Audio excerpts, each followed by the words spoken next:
You're tuning into Black and White Sports on YouTube.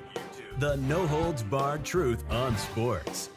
The main event starts now. All right, Black and White Sports supporters, we're going to talk about the Las Vegas Raiders because overnight there was a massive move. Now, yesterday morning, the very first video I put out was sort of a reaction video, a fallout video from the Monday night meltdown that happened. Davante Adams very publicly lost his crap on the sidelines on national TV, Monday Night Football, Troy Aikman, Joe Buck. It got ugly. One catch, 11 yards. 11 yards for a top 3 to 5 wide receiver in the league. Some would argue, I mean, he's in the conversation for the best wide receiver in all of the NFL. And if he's not the best, well, he's up there with Stephon. He's up there with Justin Jefferson. He's up there with the big dogs, and you've got to feed a big-ass dog. Well, we get up this morning, and Mark Davis has fired Josh McDaniels, Dave Ziegler, out the New England connection, bloop, out the door. And you got to wonder, what are you left with? I mean, it's kind of odd. Would this have been done if the Tom Brady minority ownership thing had actually went through? Because that hasn't gone through yet. Now, we do know one thing. They're still connected, Davis and Brady, because Brady's a minority owner of the Las Vegas Aces. So Mark Davis owns the Las Vegas Aces. So anyway, point is, it's kind of weird, but did Tom Brady influence this? Did he not influence it? I'm sure Mark Davis consulted Brady on it in some kind of way. What do you think? And he's like, yeah, you got to get rid of Josh McDaniels. Wow. So anyway, I can't blame him. You know, I can't blame him for getting rid of Josh McDaniels.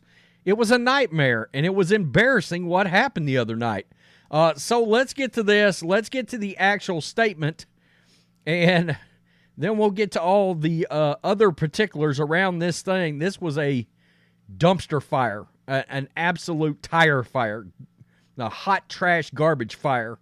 The Las Vegas Raiders have relieved Josh McDaniels and Dave Ziegler of their duties as head coach and general manager. Quote, after much thought about what the Raiders need to move forward, I have decided to part ways with Josh and Dave. I want to thank them both for their hard work and wish them and their families nothing but the best, said Las Vegas owner Mark Davis. And let's be real. I mean, this is about culture. Something's not right in that locker room. I said yesterday, I talked about it yesterday morning. Some people, some guys in the NFL are great coordinators. Okay? Some of them are great defensive coordinators. Some of them are great offensive coordinators. That's why I kind of caution the idea of hiring Dan Quinn. All right? Because I can tell you, Falcons fans were banging the drum for Dan Quinn to be fired. Okay?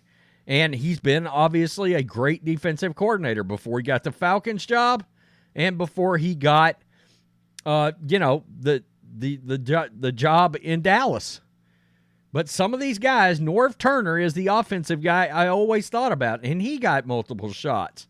And frankly, he had more success, way more success than Josh McDaniels ever had. So McDaniels and Ziegler were hired by the Raiders in January of 2022. McDaniels had been in his second stint with the Patriots, had served as the team's offensive coordinator from 2012 to 2021. We'll talk about that in a minute. Before accepting the Raiders' job, Ziegler had worked in scouting and personnel departments for New England from 2013 to 2021 before being hired to serve as the Raiders GM. The firings come a day after the Raiders lost 26-14 on Monday Night Football to drop to 3-5. The Raiders went 9-16 in 2 seasons under the leadership of McDaniels and Ziegler. So, Antonio Pierce, that's right, the former New York Giant, he is now the interim head coach, Champ Kelly. Good God, is he related to Chip Kelly? Champ Kelly is the interim general manager. Now, nothing happened with the Raiders yesterday, and I think a lot of people were kind of surprised. They made a statement earlier in the day saying we absolutely will not trade Davante Adams. And that makes me wonder, was there a possibility that Josh McDaniels was going to trade Davante Adams and Mark Davis stopped that, nixed it, and that became an issue? I don't know. Pierce becomes a head coach after spending this season and last season on McDaniels' staff as linebackers coach. He has previously been an associate head coach and defensive coordinator at Arizona State under Herm Edwards. That's so weird. I just listened to the You Play to Win the Game clip yesterday, and he had a 9-year career as an NFL linebacker. That we just passed the anniversary of You Play to Win the Game. Hello? We just had that anniversary. Kelly is in his second season as assistant general manager of the Raiders and previously spent 7 years with the Bears and 8 with the Broncos. There's not a lot for a GM to do between the trade deadline and the end of the season, but for the next 2 months, the job is Kelly's. And that's Michael David Smith at PFT. The one thing that he's got to be doing, and that scouting department's got to be doing, is looking at quarterbacks. All right, because you may have a top pick in the draft, which leads us over to this.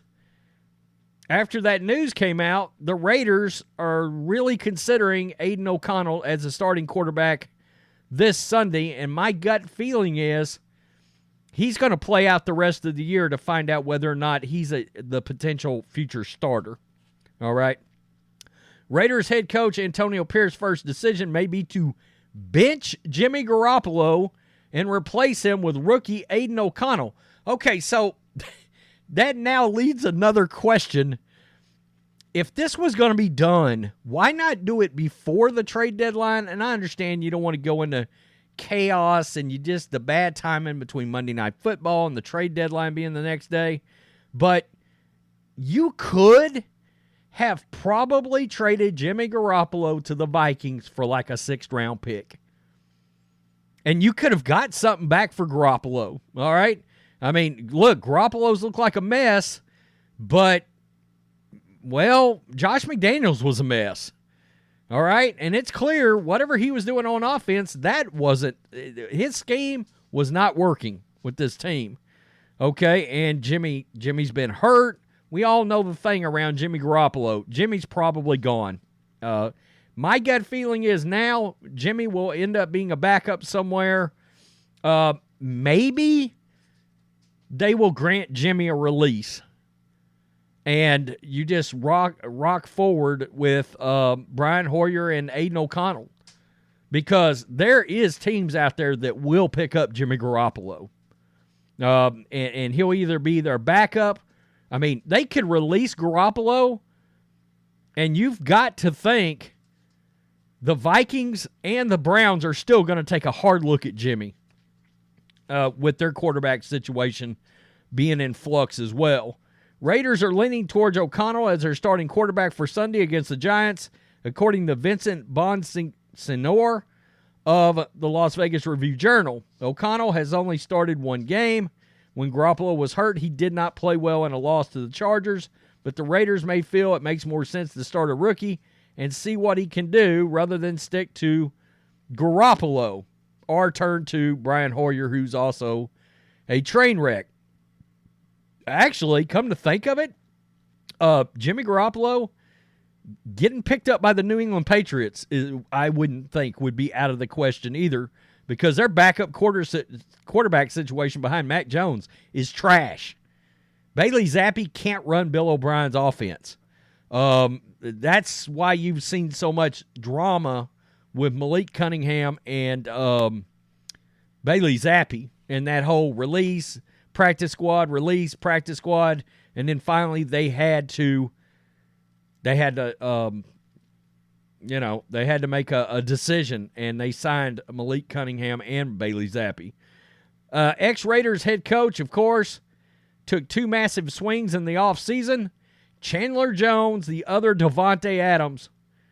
The former isn't in the NFL 19 months later, the latter's frustration boiled over on national TV Monday night. That sums up a lot. And I think that's a thing. Get this, and this is at least ballparking it. The Raiders will be paying John Gruden and Josh McDaniels $80 million over the course of the next 4 years to not coach their team. All right, and what's crazy is Mark Daniels is an owner that, to be honest with you, does not have a ton of cash. All right, he doesn't have a ton of cash. He's not like Robert Kraft, Stan Kroenke, Jerry Jones, David Tepper, the Walmart people in Denver. Not a lot of real cash on hand there. Frank Smith, obviously, Rich Bisaccia, Brian Flores. We're talking Dan Quinn, Ben Johnson, offensive coordinator, Egio Evero, defensive coordinator for the Panthers. Those are all early mumblings about head coach in Las Vegas this morning. So there it is. Holy crap, that was a lot to talk about, but Josh McDaniels is gone. What is he going to do? Maybe he'll just take the rest of the year off. I'm sure Belichick's going to call him. And at the very least, some kind of in-background situation involving the offense, consultant, something with the Patriots. I mean, if they're going to keep, and word has it, the Patriots are likely going to keep. We know they kept Mac Jones yesterday. Nobody called about him either. But they kept Mac Jones. Odds are they're going to have Mac Jones on the team next year if they don't decide to draft a quarterback. And they may still have him. We know Mac, his best performances, his best season was under Josh McDaniels. So I don't think they'll bring him back as a coordinator. I don't, because Bill O'Brien, there's too much respect there between McDaniels and Belichick and O'Brien. But, yeah, I mean, we know how this works. Bill brings back his guys, even as consultants, assistant coaches, assistant head coaches. I mean, I would be shocked if McDaniels doesn't end up back on that Patriots staff somehow, some way, just so they can be like, let's try to fix Mac Jones, which is kind of crazy because, this took a turn. Let's be real. It took a turn when they traded Derek Carr. All right? Because you traded for Davante Adams. You plotted that out to pair Davante up with his buddy, Derek Carr, and then you traded Derek Carr.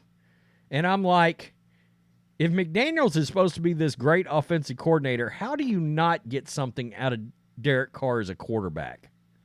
And on top of that, you bring in a lateral move, and that's what it is. Jimmy Garoppolo's a lateral move from Derek Carr.